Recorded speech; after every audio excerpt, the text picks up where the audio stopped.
जय गुरुदेव, जय गायत्री माता। प्रज्ञा पुराण भाग 2। इसमें पंडित श्री राम शर्मा आचार्य जी लिखते हैं कि दुर्भिक्ष सज्जनों के देश में नहीं, माद्री देश में भयंकर अकाल पड़ा। देवदूत यह तलाश करने आए कि ऐसे विषम समय में भी परमार्थ की परीक्षा में सफल होने वाले कुछ लोग इधर हैं क्या। देवदूतों ने देखा, एक ने अपना घर जेवर बेचकर भूखों के प्राण बचाए। एक जगह देखा, एक संपन्न व्यक्ति अपने परिवार को आधे पेट भोजन देता रहा, आधा पड़ोसियों को बांटता रहा। एक किसान ने वर्षा होने पर बोने के लिए अपना अन्न सज्जनों की समिति को दे दिया और स्वयं कहीं परदेश पेट पालने के लिए परिवार समेत चला गया। ऐसी ही अनेक घटनाएं उस क्षेत्र में देखी तो देवदूतों को इन धर्मपरायणों को देखकर बड़ा संतोष हुआ। दुर्भिक्ष का दैत्य यह सब देख सुन रहा था। उसने सोचा, ऐसे पुण्य आत्माओं के बीच मेरा रहना ठीक नहीं। वह चला गया। वर्षा हुई और सभी के लिए पेट भरने का सुयोग्य बन गया। आगे गुरुदेव ने लिखा है कि आत्मा का विकास उदार आत्मीयता, परमार्थ परायणता और व्यापक दृष्टिकोण अपनाए रहने में है।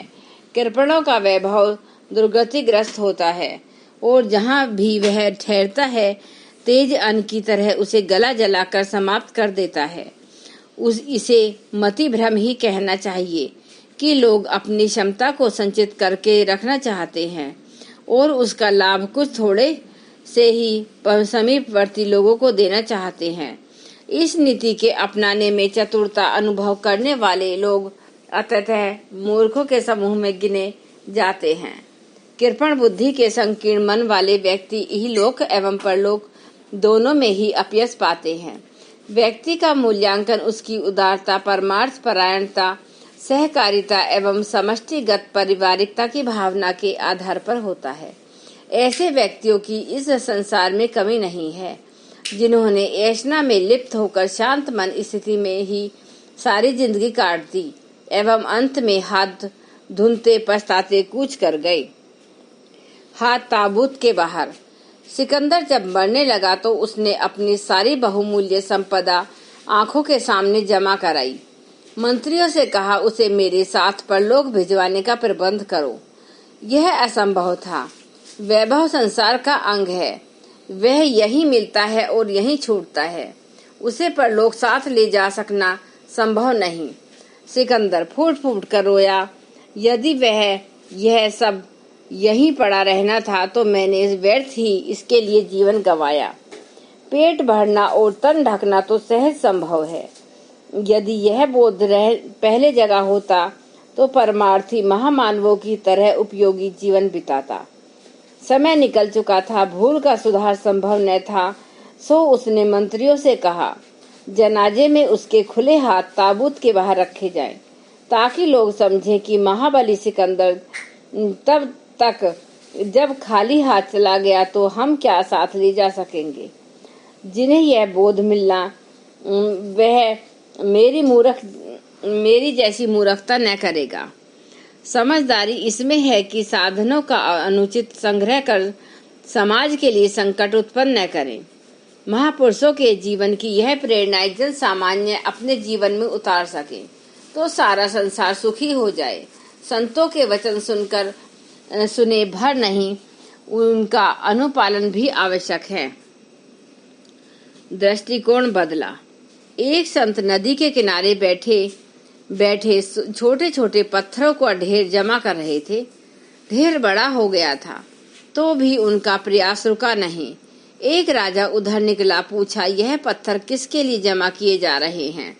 संत ने कहा, मरने के दिन नजदीक हैं, परलोक में महल चिन्ना है तो साथ ले जाने के लिए पत्थर जमा कर रहा हूँ। राजा हंस पड़ा, परलोक में तो साथ कुछ नहीं जाता, यहाँ का सामान यहीं पड़ा रहता है। संत गंभीर हो गए। उसने राजा को पास बैठाते हुए प्यार से कहा, यदि यह ज्ञान आपने स्वयं अपनाया होता तो वैभव बढ़ाने के बदले जीवन को उस पुण्य परमार्थ में लगाया होता जो मरने के बाद भी साथ जाता है। राजा का दृष्टिकोण ही नहीं, कार्यक्रम भी बदल गया। परमार्थ और लोकोपकार में प्रदर्शन एक आत्म प्रवंचना है। इस तथ्य को एक बार नहीं 1000 बार अनुभव किया जाना चाहिए। समूह क्यों नष्ट होते हैं? भीष्म शरशैया पर पड़े, उत्तरायण सूर्य आने पर मरण की प्रतीक्षा कर रहे थे। पांडवों ने उपयुक्त समझा कि इस अवसर का और उनके ज्ञान अनुभव का लाभ उठाया जाए। नकुल ने पूछा, देव, राज्य क्यों नष्ट होते हैं और क्या फलते फूलते हैं? जिसके उत्तर में पितामह ने कहा, जिस समुदाय के लोग व्यक्तिगत महत्वाकांक्षा, शूद्रता, अहमता के वशीभूत होकर अपने निजी लाभ की बात अधिक सोचते हैं, वे स्वयं भी नष्ट नहीं होते और समूचे समुदाय को नष्ट करते हैं। फलते फूलते वे वर्ग हैं जिन्हें सहयोग में आनंद आता है और सामूहिक उन्नति में गौरव लगता है। चक्की एवं रतन राशि एक कोने में बैठी थी, पीसने की चक्की एक कोने में। रतन राशि ने कहा, मैं रानियों के कंठ और जौहरियों की तिजोरी में सज धज के साथ रहती हूँ। चक्की ने कहा, अपना अपना भाग्य, पर यह तो बताए कि आप कितनों की आजीविका का साधन बनती हैं और कितनों का पेट भरती हैं। रतन राशि से कुछ उत्तर न बन पड़ सका। मित्र को भुलाया। संकीर्णता बुद्धि लोभ भ्रष्ट कर देती है एवं चिंतन को निकृष्ट बना देती है। 2 बचपन के मित्रों में से एक धनी हो गया और दूसरा निर्धन हो रहा था। निर्धन ने बचपन की मित्रता को स्मरण करके धनी से मिलने की बात सोची ताकि आजीविका का कोई साधन मिल सके। पहुंचा तो धनी के निर्धन को पहचानते हुए भी बला टालने के लिए अनजान की तरह पूछा, तुम कौन हो, कहाँ से, किस लिए आए हो? निर्धन ने वस्तु स्थिति ताड़ ली और कहा, मैंने सुना था कि बचपन का मेरा घनिष्ठ मित्र अंधा हो गया है, तो सहानुभूतिवश देखने चला आया और उत्तर की प्रतीक्षा किए बिना ही वापस घर लौट पड़ा। शरीर संपदा और धन संपदा की अहमता में अपने हितैषी मित्र अपनों को भी भुला बैठता है और अपने कर्तव्य धर्म का निर्वाह करने में अनजान जैसे बहाने बनाता है। साधनों का संग्रह करना अनुचित नहीं, कई बार तो अनुदान भी मांगने पड़ते हैं, पर जो मिले उसे अपना व्यक्तिगत न माने, समाज का माने। एक एक पाई समाज के हित में लगाए, अपने लिए उतना ही ले जितना किसी ब्राह्मण के लिए आवश्यक है। सुविधा भी परमार्थ हेतु।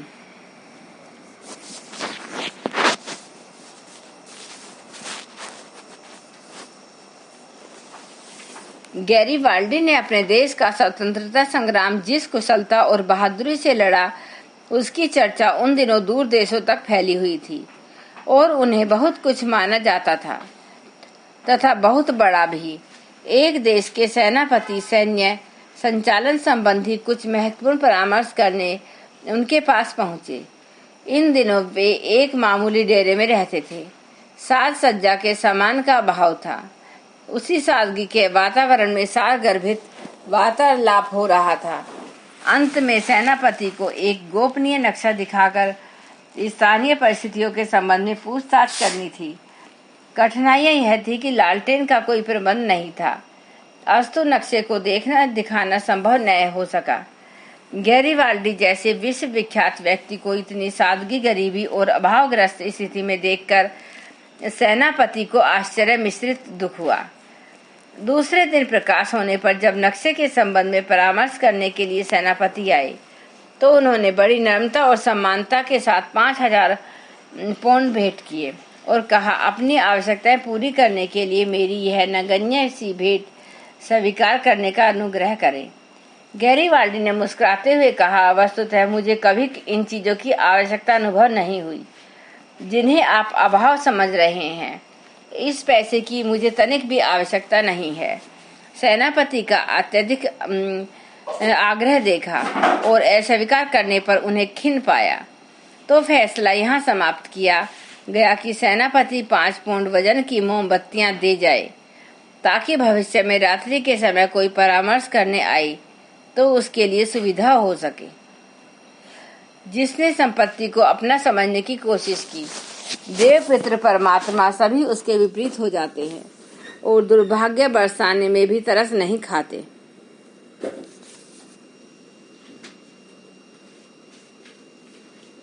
धन्यवाद।